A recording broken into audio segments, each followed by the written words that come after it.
Excelente. Bueno, hoy voy a hablar un poco sobre fluidoterapia. Mi idea es que se lleven los conceptos más importantes, principalmente de los chicos que están recién arrancando. Eh, y vamos a hablar un poco sobre, a grandes rasgos, de las consideraciones fisiológicas que debemos tener, los objetivos de la fluidoterapia, los tipos de líquidos, la nueva evidencia que hay con la fluidoterapia, la elección de una estrategia de gestión de fluidos. Y por último, voy a terminar con un poco, hablando un poco sobre el monitoreo de la terapia hídrica. Como sabemos, el agua corporal total en una persona adulta representa el 60% del peso corporal. Esto en niños, el agua corporal total representa un porcentaje mucho mayor, de alrededor de un 80-90%, y en los ancianos un porcentaje mucho menor, de alrededor de un 40-50%.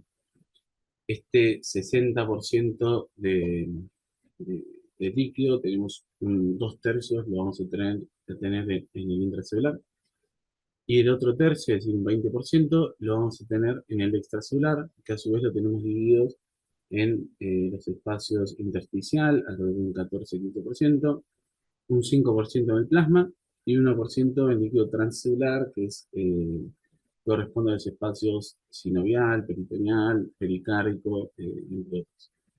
Es en este volumen plasmático, es decir, en el plasma, en este 5%, en el que nosotros vamos a estar, por decirlo de alguna forma, jugando con nuestra fluidoterapia, y en el que vamos a estar impactando cuando ponemos líquidos en el perioperatorio.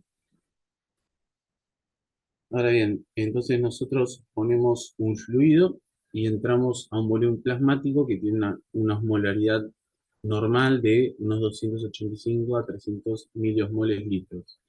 Y esta concentración, es decir, esta osmolaridad, está dada por la concentración de iones que tenemos en el plasma.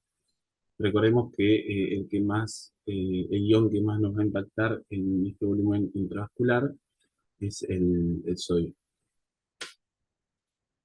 En esos líquidos que nosotros ponemos en el intravascular, no todos se van a quedar ahí. Muchos líquidos que infundimos, principalmente los cristaloides, van a pasar al espacio intersticial. eh, y aquí es donde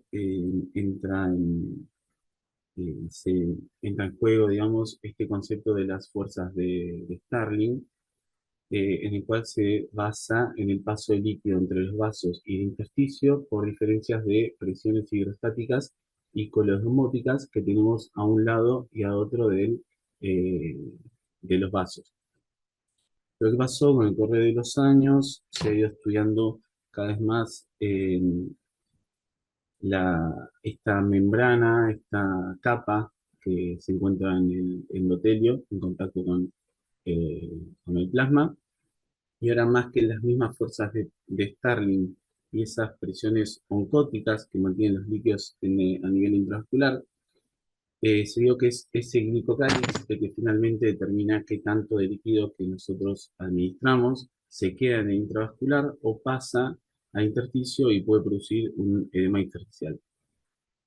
Entonces, hoy en día sabemos que el principal determinante de la permeabilidad vascular es el glicocálix y no tanto las fuerzas de Starling como se creía anteriormente. El objetivo de la fluidoterapia principalmente es el de mantener un estado óptimo de perfusión tisular y un equilibrio entre el aporte y la demanda de oxígeno tisular. Hay que tener un concepto de que los líquidos que administramos son fármacos, y la dosis nos va a diferenciar un veneno de lo que sería un remedio. Entonces, cuando nosotros administramos un fluido o vamos a administrarle un líquido, tenemos que hacernos las preguntas: ¿para qué vamos a administrarle ese fluido? ¿Cuál vamos a administrar? ¿Si un cristaloide, un coloide o un hemoderivado? ¿Cómo lo vamos a administrar y cuánto le vamos a administrar a ese paciente? Entre los fluidos disponibles, como dije antes, tenemos cristaloides, coloides y hemoderivados. En la charla de hoy voy a solo nombrar cristaloides y coloides, hemoderivados es para otra charla.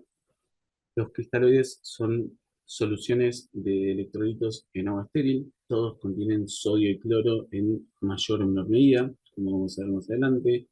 Algunos pueden tener aniones, como son el acetato, el malato, el gluconato, el lactato, que lo que hacen es actuar como sustancias buffer. O sea, se convierten en bicarbonato en el plasma del paciente y lo que hacen es no alterar el equilibrio ácido-base.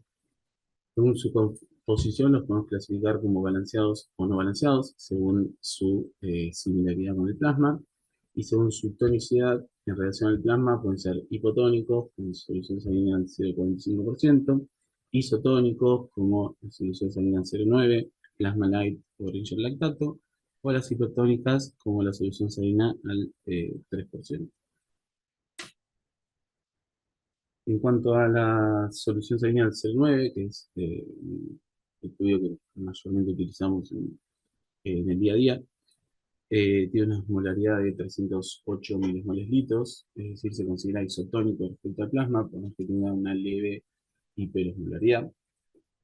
Tiene una concentración, esta osmolaridad está dada por la concentración de iones, tiene 154 milicovalentes de sodio y 154 milicovalentes litros de cloro. Lo resalto al cloro porque tiene una concentración mucho mayor, es decir, alrededor de un 50% más que lo que encontramos en el plasma, que es alrededor de 98, 100 miliquevalentes litros. Eh, por este que es mal llamado suero fisiológico, porque verdaderamente fisiológico no tiene mucho, digamos.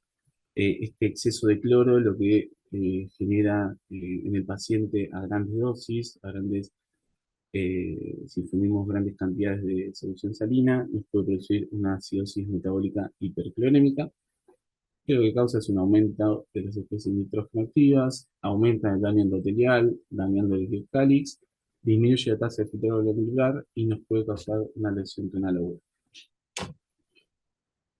Entonces, acá es donde cobrarían mayor importancia las soluciones balanceadas. Si estoy diciendo que vamos a administrar líquidos en intraoperatorio y que la solución salina en grandes volúmenes nos puede causar daño endotelial con aumento de la permeabilidad vascular y lesión renal, entonces necesitamos otras soluciones que no nos causen este daño. Y aquí es donde más evidencia tienen las soluciones balanceadas, que son soluciones isotónicas balanceadas, es decir, son más similares al plasma, tienen menos sodio y cloro. Este cloro es sustituido por lactato, acetato, malato o gluconato, que como dije antes, actúan como sistemas buffer para compensar esta diferencia de iones, es decir, las diferencias entre los cationes, principalmente el sodio, y los aniones como el cloro. Obviamente tiene un pH menos ácido, y esos iones de más son los que van a impactar en el pH causando acidosis. En cuanto a las soluciones balanceadas más importantes, las que más tenemos que tener presentes, tenemos el Ringer lactato, que tiene una osmolaridad levemente inferior a la del plasma, unas concentraciones iónicas muy similares al plasma y tiene 28 miliequivalentes litros de lactato, que como dije antes, funciona como una sustancia base. El plasma light, que se considera como el fluido ideal, si hoy en día no hay ningún fluido que sea el ideal para no hay evidencia que hoy en día se prefiera un fluido por sobre el otro. Tiene una osmolaridad muy similar al plasma, con concentraciones iónicas también muy similares, y tiene acetato 27 miligramos litros y gluconato de 23. A tener en cuenta, el Ringer tiene una osmolaridad levemente inferior al plasma, por lo tanto no se considera ideal, si bien no está contraindicado completamente. Si la administración de grandes dosis de Ringer no es ideal administrar la neurocirugía por el riesgo de edema cerebral que nos causa por esta diferencia de concentraciones que puede dar respecto al plasma. Y el Plasma Light, como dije antes, es considerado el más ideal dentro de los fluidos. Em, Entonces, esa hipercloremia que se da con las soluciones salinas al 0,9 a grandes volúmenes, como dije antes, nos altera la permeabilidad vascular y daña el glicocálix. Entonces nosotros al administrar soluciones balanceadas estaríamos evitando ese daño del glicocálix y mantendríamos la permeabilidad vascular. Básicamente lo que hacen es proteger esta integridad de esta capa de proteínas que se encuentra a nivel del endotelio. Hay distintos factores que nos pueden afectar el glucocálix, como son bueno, la hipercolesterolemia, la hiperglucemia, muy importante tener en cuenta, mantener valores de glucemias normales en el interpretatorio, la presión sobre la pared vascular, es decir, la hipertensión, obviamente la isquemia, el estrés oxidativo y procesos inflamatorios. Todos estos factores nos van a ayudar a un daño al glucocálix y un aumento de la permeabilidad vascular. En cuanto a los coloides, los podemos dividir en naturales, como es la albúmina, y los sintéticos. Tenemos gelatinas, almidones y dextranos. Los coloides son partículas de alto peso molecular que atraviesan, obviamente con dificultad, las membranas capilares, de forma que son capaces de aumentar la presión oncótica en el plasma y retener agua en el espacio intravascular, generando un aumento en la expansión de volumen. Entre los dextranos tenemos que son mezclas de polímeros de glucosa, tenemos dos soluciones disponibles, dextrano 40 y dextrano 70. En los últimos años han caído en desuso por su alta incidencia de efectos adversos, como reacciones alérgicas, lesiones renales o diátesis hemorrágica. Las gelatinas, lo mismo, el efecto adverso más temido, digamos, es la reacción anafiláctica. Tiene una corta duración de acción de alrededor de 2 o 3 horas, o sea que se elimina rápidamente en la orina y también puede producir coagulopatías y una alta incidencia de anafilaxia. El hidroxietilalmidón, el conocido Volven, sí por ahí lo tenemos más presente en quirófano. Hay dos características fisicoquímicas a tener en cuenta en este tipo de fluidos, que son el peso molecular y el grado de hidroxilación que tenga este fluido, que se mide por el índice de sustitución molar. A mayor grado de sustitución molar, mayor la vida media de la molécula en plasma, por ende más riesgo de acumulación de tejidos y más riesgo de lesión renal. Las primeras generaciones, hace algunos años, de este fluido tenían un alto peso molecular y un índice de sustitución molar también alto, de 0,7. Se ve obviamente que este alto índice de sustitución alargaba la vida media y se acumulaban tejidos y aumentaba la lesión renal aguda y las terapias reemplazo renales. Y también con este tipo de líquidos hay un alto riesgo de coagulopatías porque alteran la reactividad plaquetaria, disminuyen el factor 8 y el factor von Willebrand, y se ha visto en distintos estudios que los pacientes a quienes se les administraba Volumen tenían más transfusiones que a quienes se les administraba cristaloides. Las nuevas generaciones, que es el hidroxietilalmidón con un peso molecular de 130 daltons y 0,4 de índice de sustitución molar, tiene menor riesgo de lesión renal ya que se acumula menos en los tejidos. Hoy en día el que más se utiliza es el volumen. Este estudio es una revisión sistemática de ensayos aleatorizados que reclutó casi 2.000 pacientes, en pacientes gravemente enfermos, que observó una mayor incidencia de transfusión en aquellos que recibieron soluciones de hidroxietilamidón en comparación a quienes recibieron cristaloides. También se vio que los productos con baja sustitución molar, como se Volumen, tienen menos efectos sobre la hemostasia, si bien siguen teniendo este riesgo de coagulopatía al administrarlos. La albúmina es un coloide natural, tiene una vida media intravascular muy alta de alrededor de 16 horas. Existe a dos concentraciones, al 5%, que tiene un alto contenido en cloro, y esa que se utiliza para la expansión de volumen, y al 25%, que tiene un contenido de cloro bajo y se utiliza en el caso de reposición en hipoproteinemia. Las indicaciones principales son tratamiento de shock de emergencia y otras condiciones en las que se tenga que reponer volumen sanguíneo, las quemaduras y la hipoproteinemia. Y en relación a otros coloides y cristaloides, son soluciones mucho más caras. Este estudio eh, comparó la albúmina con la solución cristaloides en pacientes en estado crítico con hipovolemia, quemaduras e hipoluminemia, y se vio que la albúmina no reduce la mortalidad comparado con la solución salina en este tipo de pacientes, y todavía es cuestionable la posibilidad de que existan indicaciones específicas en determinados pacientes a quienes se les deba indicárseles albúmina. Ahora, eh, como dije antes, hay que entender a los líquidos como si fueran un fármaco, un medicamento. Los cristaloides se comportan como si fuesen un modelo bicompartimental. Es decir, nosotros los ponemos en el espacio intravascular y miren la primera imagen abajo a la izquierda, cómo se genera ese pico de concentración que hace en el espacio intravascular y luego desciende rápidamente. Es decir, todo ese líquido que estamos poniendo ahí no se va a quedar en intravascular, sino que va al intersticio y esto puede causar edema intersticial. Cuando necesitamos un cristaloide, que tiene una vida media de 20 a 50 minutos, eh, solo el 50% quedan en intravascular, que es lo que causa esa expansión de volumen, el resto va al intersticio. Esto no sucede con los coloides, como es esta imagen a la derecha, en quienes casi la totalidad del volumen que nosotros le infundimos se va a mantener en el intravascular.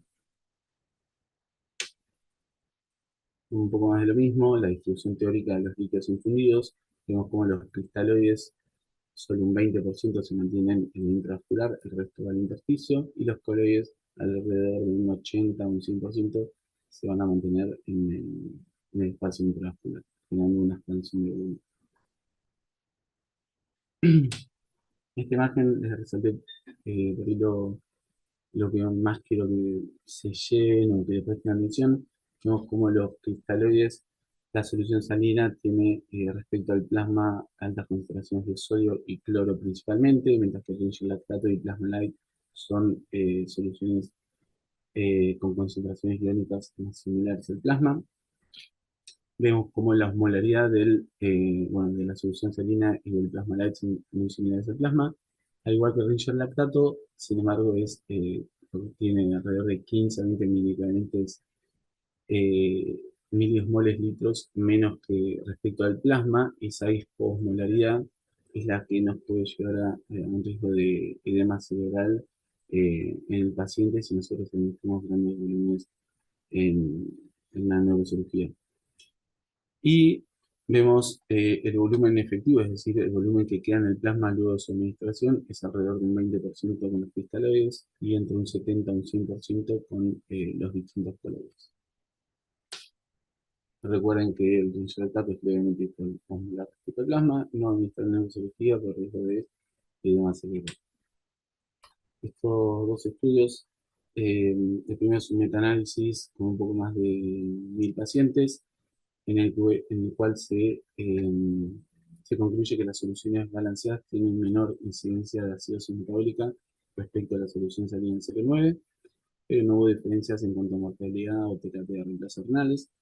El segundo estudio es un estudio mucho más grande, con casi 9.000 pacientes, a los cuales se les administró un promedio de 2 litros a la mitad de Ringer lactato y a la otra mitad de solución salina del 0,9.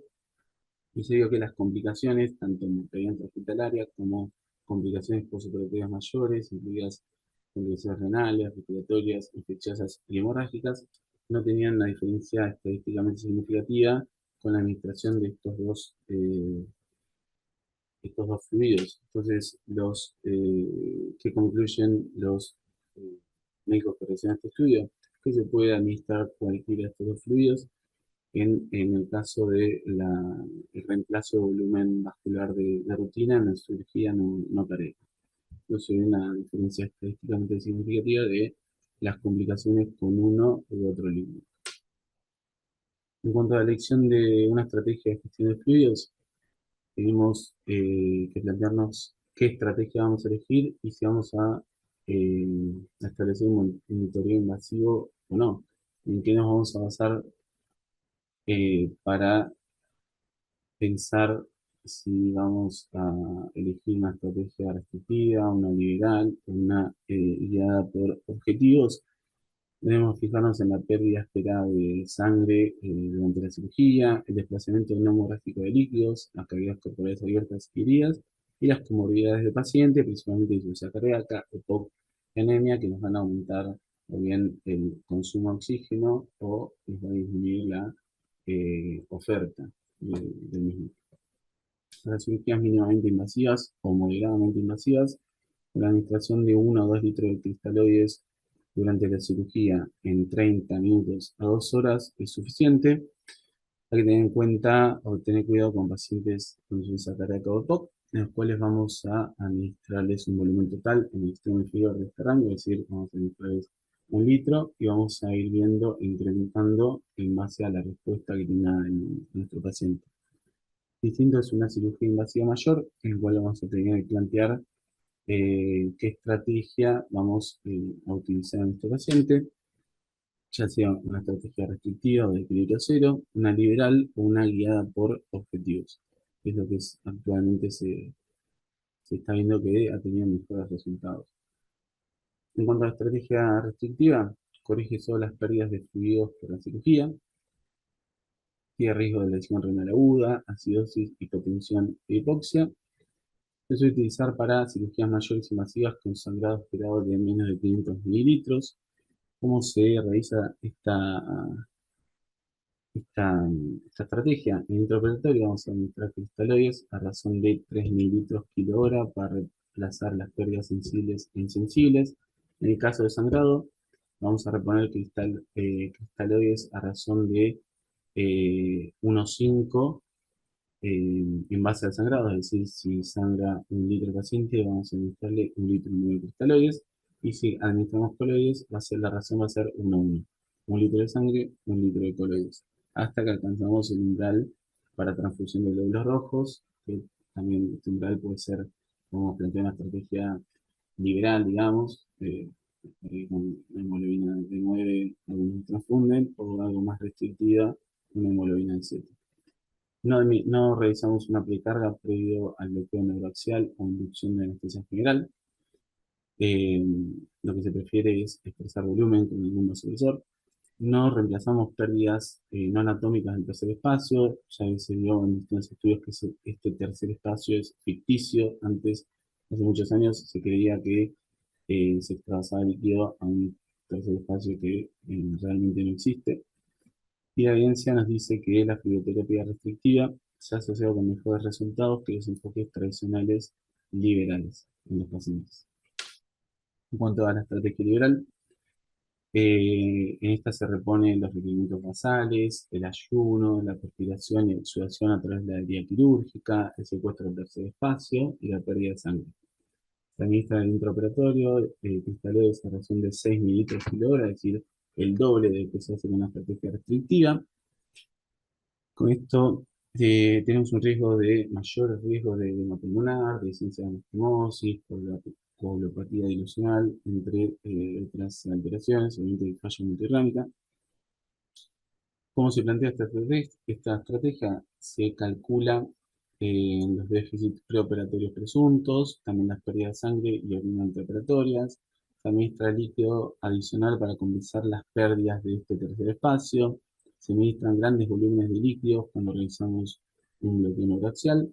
Y se repone sangre con un volumen de cristaloides 3 veces superior a la sangre perdida. Es decir, si con la estrategia restrictiva perdíamos 1 litro y administramos 1,5 litros de cristaloides, en este caso administramos, al perder 1 litro de sangre, administraríamos 3 litros de cristaloides. Se vio en distintos estudios que hay mayor riesgo de resultados adversos en comparación con los enfoques restrictivos o dirigidos a objetivos. Bueno, hay distintos estudios, pero este estudio muestra que verdaderamente este tercer espacio no existe, entonces por ende no tendríamos que reponer estas pérdidas a este espacio, sino que no sirvió para nada. Esto aumentaba el riesgo de hipervolemia en pacientes. Este estudio del 2018 eh, utilizó dos grupos de estudio con casi 3.000 pacientes, 1.500 se estableció una estrategia restrictiva y otros 1.500 pacientes se estableció una estrategia de fluidoterapia liberal. Se ve que no hubo diferencias en mortalidad, pero hubo más lesión renal en el grupo restrictivo de forma estadísticamente significativa. Ahora, nosotros, eh, cuando administramos líquidos, tenemos que intentar llevar a nuestro paciente a un estado de normovolemia, ya que obviamente la hipovolemia tiene efectos deleterios en el paciente, al igual que la hipervolemia. Y nosotros para llegar a la normovolemia y mantener este estado en el paciente, se dio con el correr de los años que la fluidoterapia guiada por objetivos era la más efectiva de todas las estrategias. Sin embargo, tiene el inconveniente de que eh, se tiene que utilizar un monitoreo invasivo, es decir, no nos sirven los monitoreos habituales de presión arterial, frecuencia cardíaca o presión venosa central para guiar nuestras metas. Lo que hace es buscar la normovolemia y la relación más favorable entre el aporte y el consumo de oxígeno en el paciente. Está indicado principalmente en cirugías mayores invasivas con pérdida de sangre estimadas mayores a 500 mililitros. Esto sí puede estar indicado invadir al paciente y establecer una estrategia guiada por objetivos. Utiliza parámetros hemodinámicos dinámicos invasivos. El intraoperatorio, al igual que una estrategia restrictiva, se administran cristaloides a razón de 3 mililitros kg. Y si a través de alguno de estos parámetros que voy a nombrar más adelante se estima que el paciente le falta líquido, administramos un bolo de 250 mililitros y evaluamos la respuesta a través de estos mismos parámetros. Este estudio de 95 ensayos clínicos con casi 12.000 pacientes vio que la fluidoterapia guiada por objetivos disminuye mortalidad, neumonía, lesión renal aguda, infecciones de heridas y días de estancia hospitalaria, que es muy importante para los costos de eh, la institución en la que estamos trabajando. Con vigentes los parámetros estáticos tradicionales, presión arterial, frecuencia cardíaca, diuresis, presión venosa central, nos puede llevar a una hipo o hipervolemia en nuestro paciente. Por lo tanto, se prefieren los parámetros dinámicos para evaluar la respuesta al volumen y guiar eh, nuestra estrategia a través de distintos objetivos. Los parámetros que utilizamos, tenemos las variaciones respiratorias en la forma de onda de la presión arterial. Estos incluyen la variación de presión de pulso, la variación del volumen sistólico, la variación de la presión arterial sistólica o el cambio del diámetro en la vena cava inferior. Estas variaciones las monitoreamos durante la ventilación mecánica.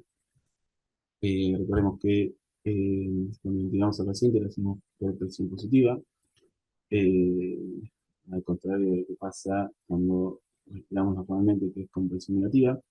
Esta presión positiva lo que hace es aumentar la presión intratorácica, reduce el retorno venoso, reduce el llenado del ventrículo derecho y el volumen sistólico, y esto va a producir variaciones en la presión del pulso y la presión arterial sistólica. Si estas variaciones son mayores al 10%, nos sugieren que posiblemente el paciente responda a líquidos, entonces hacemos un bolo de 250 mililitros y evaluamos la respuesta. En cuanto a la ecografía, el ultrasonido, tenemos el Doppler esofágico, que nos sirve para medir la velocidad de flujo de la aorta torácica descendente, o también tenemos el eco transesofágico o transtorácico, con los cuales podemos medir el tamaño del ventrículo izquierdo y evaluar el estado de volumen intravascular y estimar así si el paciente se encuentra normovolémico o hipovolémico. En cuanto al laboratorio, como todos sabemos, el lactato es un indicador de perfusión tisular. El problema que tiene es que no nos da, eh, no nos da información de un estado actual de paciente, sino que cuando nosotros le medimos el lactato y nos da elevado, ya ese paciente ya está hipoperfundido, entonces eh, verdaderamente no sirve para guiar esta estrategia.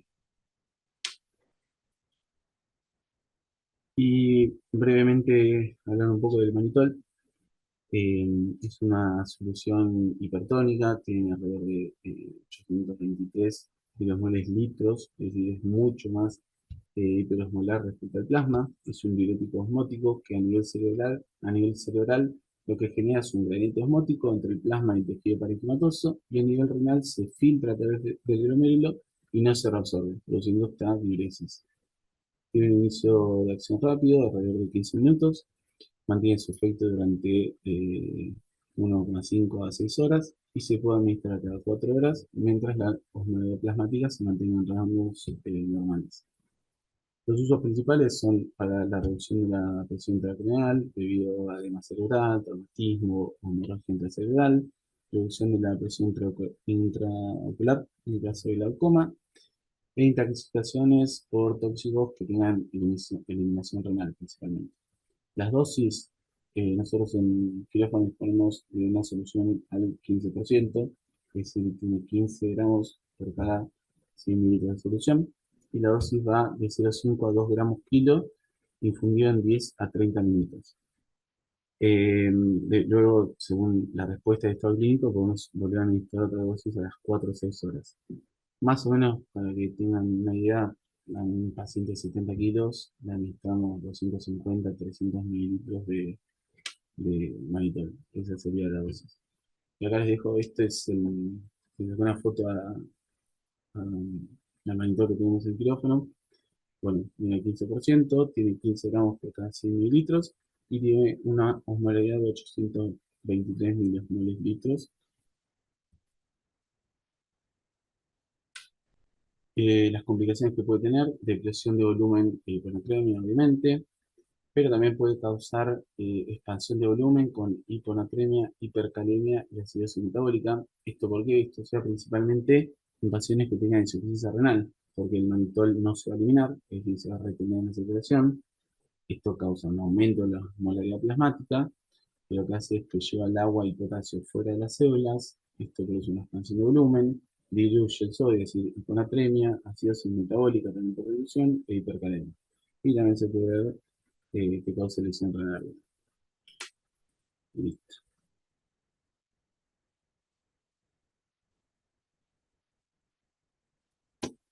Muy linda, Santi. ¿Qué te iba a decir? No sé. Ah, acá estamos hablando con Tristán el tema del Ringer lactato, los neuros y demás. Yo particularmente uso muy poco. No te digo que no uso porque principalmente uso soluciones fisiológicas, pero a veces los neuros son de 10 horas y no puedes estar y le pones manitol y orinan 3 litros y no le puedes estar pasando 5 litros de solución fisiológica. Ahí lo combino con Ringer lactato, pero no es que uso uno y uno o todo Ringer. Y le pongo un poco de potasio, le pongo un poco de gluconato de calcio porque se depresiona mucho de líquidos con el manitol. Lo uso, pero con precaución. Es más hiposmolar respecto al plasma, por eso es lo que se dice que produce edema cerebral, que es lo que vos tratás de evitar con el manitol. Entonces estás poniendo manitol y le estás poniendo Ringer, terminás haciendo edema de cerebro. Lo uso, pero en menos cantidad que la solución fisiológica.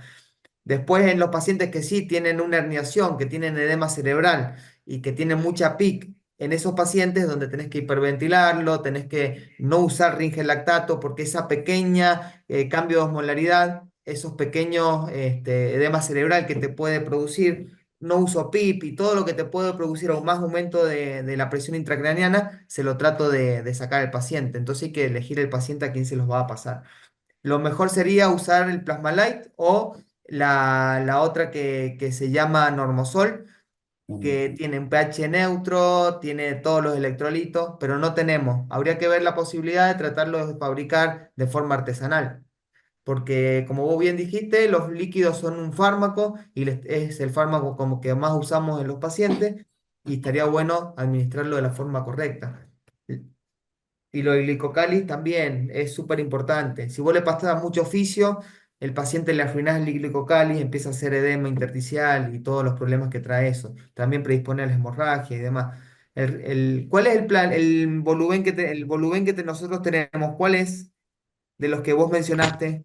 Es el tetrastache que tiene Eh, 130, Es el 140, tetra, el que sí, tiene, bien, el peso molecular es mucho 130 menor, la falla renal que produce es mucho menor. y Está con el perfecto, sí, sí, entonces es immunoglobulina. el mejor que hay, ¿sí? No son los que se usaban antes, que producían mucha falla renal. Si bien al lado de la solución fisiológica, producen más falla renal y más sangrado, ¿sí? En cuanto a mortalidad, los estudios de mortalidad hablan más o menos de lo mismo. Y después lo otro que te quería decir, viste que está la fluidoterapia guiada por metas. Eso es lo que nosotros tenemos que apuntar. Guiada por metas, ¿cuáles son las metas? Bueno, que tengan una buena TAM, buena lactato, buena diuresis. Te vas guiando por las metas, saturación venosa central bien,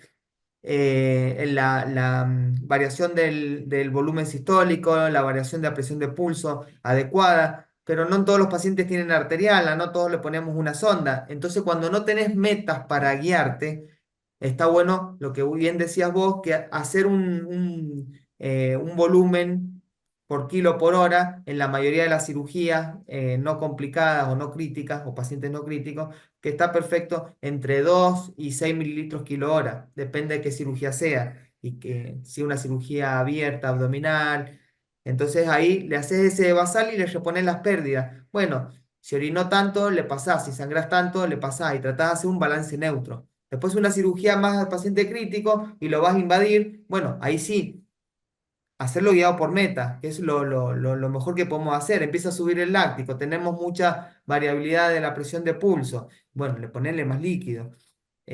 Acostumbrarnos a hacer las cosas como corresponde. Y sobre todo en las cirugías largas, donde te querés acordar, pasaron 10 horas de cirugía y te quedaste con los líquidos y cuando le hiciste un laboratorio tiene 12 de láctico. Bueno, entonces eso sí hay que tenerlo bien presente. Después, bien, justo no escuché las metas que dijiste, pero bueno, saber qué metas tenemos que guiar, con las que nos tenemos que guiar para hacer una adecuada fluidoterapia. Che, yo me voy al hospi, pues no quiero llegar tarde.